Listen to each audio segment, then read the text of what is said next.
When people think about Saudi Arabia, they think about a young nation or a modern nation, and they forget that the first Saudi state was established in 1744, almost 300 years ago.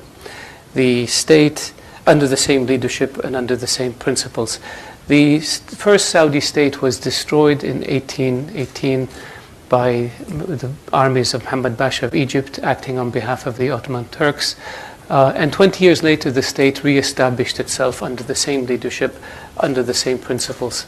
In 1881, it was destroyed again through an invasion, and it was able to reconstitute itself 20 years later over the same territory, under the same leadership. I make this point because I don't believe there's another example in history where a nation, a monarchy, was destroyed and from the outside, and came back and reconstituted itself under the same leadership over the same territory, not once but twice.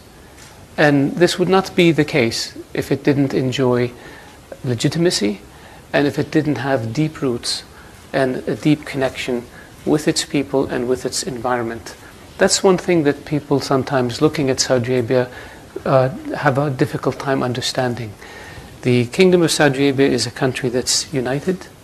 It's a country that's pragmatic, a country that has a sense of proportion and balance, a country that is non-ideological, a country that has no ambitions beyond its borders. We have enough territory, we have enough resources, we have enough people. Our desire is to live in a peaceful, secure region so that we can focus on our internal situation and improve the lot of our people. The Kingdom of Saudi Arabia's history has been one of change. If you look at the last, since the completion of the third Saudi state in 1932, the Kingdom of Saudi Arabia's history, the one constant in our history, has been change. And this is another area that people, I believe, fail to fully appreciate. They think of Saudi Arabia as a conservative country that's not susceptible to change. Well, that's wrong. We had life expectancy rates of my father's generation was 37 years old. My younger sister's generation, 70 years. Doubled in one generation. Literacy rates in Saudi Arabia, or illiteracy rates, were 95% during my father's generation. During my younger sister's generation, 100%. In one generation, we abolished illiteracy. Education for women, which was non-existent in 1960, today 55% of college students in my country are women. Huge change. 70 years ago, we were a tribal nation with simple infrastructure. Today, we're a modern nation with a very modern infrastructure. So that's change. We built institutions, the Consultative Council, in the early 90s, 60 members, today 150 members, 30 of them are women. That's change. We adapted new laws, we adapted new regulations, and we moved at our own pace. That's change.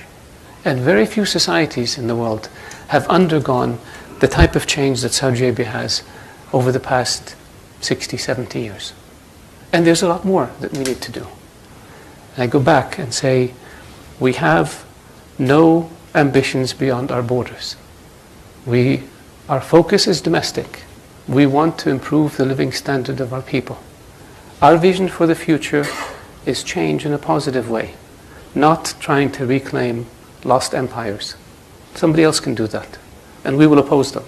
But our objective is to improve the quality of life for our citizens, empower our young, give them the opportunity to pursue their dreams and their hopes and their ambitions, and in the process make us a much stronger, much more vibrant, much richer nation that can deal with the challenges surrounding us.